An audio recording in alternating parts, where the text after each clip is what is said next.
Hello বন্ধুরা, তো আশা করি সকলেই ভালো আছেন। ভিডিওর থাম্বনেল দেখে তো বুঝেই গেছেন আজকের ভিডিও কী নিয়ে হতে চলেছে। তো ভিডিও শুরু করার আগে চ্যানেল নতুন হয়ে থাকলে চ্যানেলটিকে অবশ্যই সাবস্ক্রাইব করে দেবেন।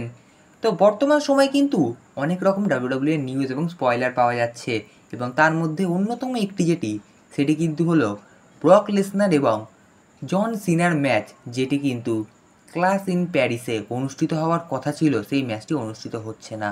কেনই বা ম্যাচটি অনুষ্ঠিত হলো না, কী কারণে ম্যাচটিকে বাতিল করা হলো, সমস্ত কিছু নিয়ে আজকের এই ভিডিওটিতে প্রপার অ্যানালাইসিস সহ ডিসকাস করা হবে। সামার স্ল্যামে ব্রক লেসনারের আচমকা রিটার্ন, এবং সত্যি বলতে একজন রেসলিং ফ্যান হয়ে কিন্তু আমিও অনেকটা শকিং হয়েছিলাম যখন এই নিউজটা শুনেছিলাম যে ব্রক লেসনার এবং জন সিনা ক্লাশ ইন প্যারিসে তাদের ম্যাচ খেলবেন না।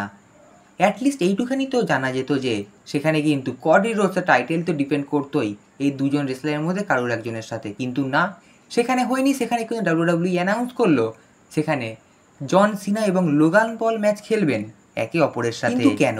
যেখানে ব্রক লেসনার রিটার্ন করলেন এবং তার ম্যাচ খেলার সম্ভাবনা ছিল জন সিনার সঙ্গে, সেখানে কেনই বা ক্লাশ ইন প্যারিসে আমরা এদের দুজনের মধ্যে ম্যাচ দেখতে পাবো না?